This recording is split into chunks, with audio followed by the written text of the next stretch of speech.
আর একটা রেসিপি নিয়ে এসেছি, পরোটা রেসিপি। এই পরোটা রেসিপিটা 2-3 দিন ধরে একদম নরম সফট থাকবে। আর কিভাবে নরম সফট থাকবে সেই টিপসটা কিন্তু তোমাদের বলে দিব।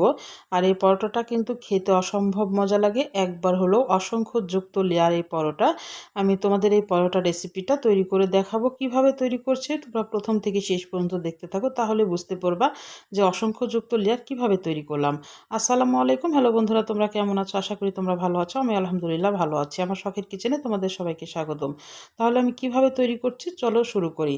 এখানে আমি দই নিয়েছি, টক দই। মানে আমি দই পরোটা তৈরি করব, কিন্তু অসংখ্য যুক্ত লেয়ার এই পরোটাটা তৈরি করব। তোমরা দেখতে থাকো, আর টিপসটা বলে দেবো যে 2-3 দিন ধরে কিভাবে রাখলে মানে নরম থাকবে। দইটা যখন একটু ফ্যাটানো হয়ে যাবে, অল্প একটু লবণ দিয়ে দিলাম, আর 1 টেবিল চামচ মতো চিনি দিয়ে দিলাম। যেহেতু টক দই এটা, সে সেজন্যে মানে চিনিটা দিলে একটা ব্যালেন্স আসবে। এবার আমি ময়দা দিয়ে দিলাম।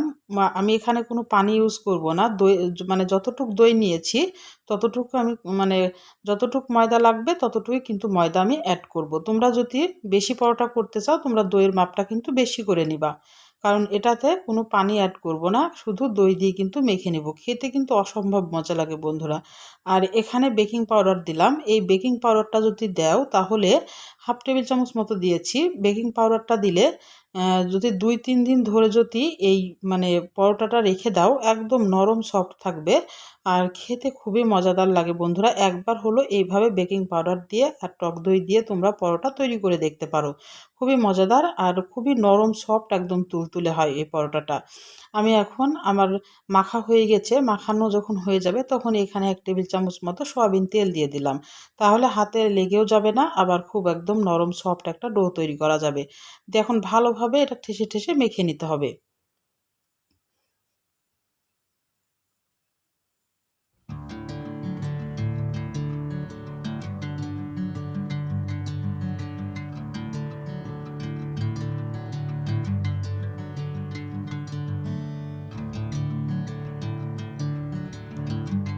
মাখা যখন হয়ে যাবে তখন এটা ঢাকনা দিয়ে ঢেকে আধা ঘন্টার জন্য রেস্টে রেখে দেবো। এটা একটু রেস্টে বেশি রাখলে ভালো হয়। তা আমার পরোটাতে কোটিং করার জন্য একটা মিশ্রণ লাগবে। এখানে আমি 1.5 টেবিল চামচ মতো কর্নফ্লাওয়ার দিয়ে দিলাম, আর 2 টেবিল চামচ মতো তেল দিয়ে দিলাম। দিয়ে এখন ভালোভাবে এটাকে মিশিয়ে একটা ক্রিমের মতো করে নেব। খুব ল্যাকটা করা যাবে না, একদম ক্রিমের মতো লাগে সেরকম করে নেব। খুব ল্যাকটো করলে কিন্তু এটা হবে না। আমি দেখিয়ে দিচ্ছি কেমন হবে, এটা একদম ক্রিমের মতো, দেখে বুঝতে পারছো। তোমরা কর্নফ্লাওয়ারের বদলে কিন্তু এখানে ময়দা ইউজ করতে পারো তেলের সাথে। এখন এটা সাইডে রেখে দিয়ে আমি যে আধা ঘন্টা রেস্টে রেখেছিলাম সেটা এখন ময়দাটা নিয়ে আসছি। এখন একটু ভালোভাবে হাত দিয়ে মেখে নিতে হবে। আর অসংখ্যযুক্ত লেয়ার আমি কিভাবে তৈরি করছি তোমরা দেখতে থাকো, পরোটাটা আমি কিভাবে তৈরি করছি। একটা পিঁড়ির পুরে নিয়ে নিলাম। আর আমি এটা দিয়ে কিন্তু একটাই পরোটা করব। একটা পরোটা যদি করা যায় 2 জন কিন্তু অনায়াসে পেট পুরে খাওয়া যাবে। আর এই পরোটাটা অবশ্যই একটু মোটা হবে, তাহলে খেতে ভালো লাগবে। পাতলা হলে কিন্তু এটা খেতে ভালো লাগবে না, বা লেয়ারগুলোও কিন্তু বোঝা যাবে না। আমি এটা দিয়ে একটাই পরোটা তৈরি করব। এখন আমি আটা দিয়ে একটু মানে বেলে নিচ্ছি। তোমরা চাইলে এটা তেল দিয়েও বেলতে পারো, তো অত তেল খাওয়া স্বাস্থ্যের জন্য ভালো না। এই জন্য আমি তেলটা দিচ্ছি না, আমি ময়দা দিয়েই কিন্তু বেলে নিচ্ছি।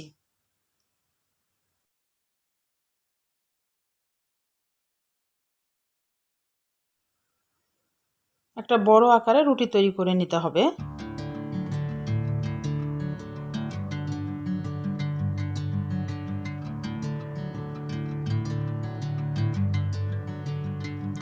আর এই পরোটাটা যদি একবার খাও তো এটা বারবার খেতে ইচ্ছে করবে, এতটাই মজা। এটা কিন্তু চাটনি বা তরকারি বা মাংসর সাথে বা এমনি শুধু শুধুও কিন্তু খেতে অসম্ভব মজা লাগে পরোটাটা। যদিও তেমন কিছু দেওয়া নাই, শুধু দই দেওয়া আছে, তারপরও কিন্তু শুধু শুধুও কিন্তু খেতে খুবই ভালো লাগে। যেহেতু চিনি লবণ দেওয়া আছে, একটু হালকা মিষ্টি মিষ্টি লাগে, খেতে কিন্তু অসম্ভব মজা লাগে। এটা কিন্তু বাচ্চাদেরকে দিলেও কিন্তু বাচ্চারা খুবই পছন্দ করবে, যেহেতু একদম নরম সফট হবে এই পরোটাটা, আর বাচ্চারাও কিন্তু খেতে পারবে। এবার আমি যে মিশ্রণটা তৈরি করে রেখেছিলাম কর্নফ্লাওয়ারের, সেটা এখন আমি উপর দিয়ে মিশিয়ে দিয়েছি। আর উপর দিয়ে আবার একটু ময়দা ছিটিয়ে দিয়েছি। এখন পরোটাটা আমি কিভাবে তৈরি করছি তোমরা আমার হাতের দিকে লক্ষ্য করো। আমি এক সাইডে 2টা কাট দিয়ে দিলাম এভাবে, আর যেভাবে কাটটা দিয়েছি একদম সমান সমান আবার এই পারেও দিয়ে দিলাম। মানে অসংখ্যযুক্ত লেয়ারটা আমি কীভাবে তৈরি করছি তোমরা দেখতে থাকো। এবার এক পারের ইয়াটা নিয়ে এসে এভাবে সিল করে দিলাম, তারপরে এটা আবার এরপরে দিয়ে দিলাম, আবার এটা এভাবে দিয়ে মানে পরোটাটা তৈরি করতে হবে। আসলে এটা বলে বোঝানোর মতো কিছু নেই, তোমরা একটু হাতের দিকে লক্ষ্য করো, তাহলে একদমই সহজ, তাহলে শিখতে পারবা। এখন এটাকে আমি 5 মিনিট রেস্টে রেখে দেব। মুখটাকে একটু মেরে দিচ্ছি, তাহলে বেলার সময়তে একটু সুবিধা হবে। আমি তলে একটু ময়দা দিয়ে আমি এখন ঢাকনা দিয়ে ঢেকে মাত্র 5 মিনিট রেস্টে রেখে দেবো, তাহলে বেলা সুবিধা হবে। কারণ ভিতরে যেহেতু কর্নফ্লাওয়ারের কোটিং দিয়েছি, এই কারণে কিন্তু এই যে সাথে সাথে বেলতে গেলে মানে খালি নড়ে চলে যাবে, বেলাটা সহজ হবে না। আর 5 মিনিট রেস্টে রেখে দিলে ওটা সেট হয়ে যাবে, তখন কিন্তু বেলাটা খুবই সহজ হবে। এখন আমি ময়দা দিয়ে আবার আস্তে আস্তে এভাবে আগে চেপে চেপে বেলে নিতে হবে। তারপরে যখন একটু বড় হয়ে যাবে তখন কিন্তু হাত ঘুরিয়ে ঘুরিয়ে বেলতে হবে। হাতের দিকে লক্ষ্য করো আমি কিভাবে বেলছি, তাহলে বুঝতে পারবা। দিয়ে একবারে একটা বড় রুটি তৈরি করে নিব। আর মোটাটা থাকবে 1/2 ইঞ্চির একটু কম। অবশ্যই আমি বলেছি এটা মোটা পরোটা হবে, কিন্তু খেতেও অসম্ভব মজা লাগে বন্ধুরা, একবার হলেও তৈরি করতে পারো। তাহলে আমার রান্নার যদি কোনো অংশ তোমাদের ভালো লাগে, প্লিজ আমার চ্যানেলটাকে সাবস্ক্রাইবার করে দিও, একটা লাইক দিয়ে রান্নাটা দেখা শুরু করো। এবার একটা প্যানের পুরে আমি পরোটাটা দিয়ে দিলাম। আর এটা একদম লো আঁচে রাখতে হবে প্রথম পর্যায়ে, কারণ এটা যেহেতু একটু মোটা পরোটা। একদম লো আঁচে রেখে এক পিঠ যখন 1 মিনিট মতো রাখতে হবে, এক পিঠ যখন হয়ে যাবে এভাবে উল্টিয়ে দিতে হবে। এটা কিন্তু শুকনা খোলাতে করছি। তারপরে যখন যখন ওই পাট হয়ে যাবে তখন এইভাবে অল্প করে তেল দিয়ে দিতে হবে।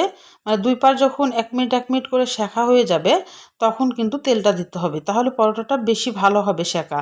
আর সাথে সাথে কিন্তু তেলের পুরে দিলে মোটা যেহেতু, পরোটাটা কিন্তু খুব একটা ভালো হবে না। এই জন্য আগে 2 পাট একটু সেঁকে নিতে হবে, তারপরে এভাবে তেল দিয়ে সুন্দরভাবে এভাবে উল্টে পাল্টে কিন্তু এভাবে লাল করে ভেজে নিতে হবে। দেখে বুঝতে পারছো কত সুন্দর হয়ে ফুলেছে। আর কি বলবো বন্ধুরা, একবার হলে পরোটাটা তৈরি করো, দিয়ে আমাকে একটা ছোট্ট কমেন্ট করে জানাতে পারো যে কেমন হয়েছিল। আর পরোটাটা 2 পারে উল্টে পাল্টে কিন্তু লাল করে ভাজা হয়ে গেছে। এবার আমি তুলে নিচ্ছি, আর কেমন লেয়ার যুক্ত হয়েছে তোমাদের একটু দেখিয়ে দিচ্ছি।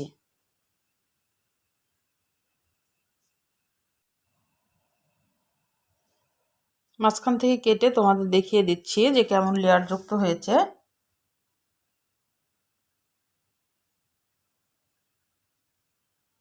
দেখে বুঝতে পারছো কতটা লেয়ার হয়েছে।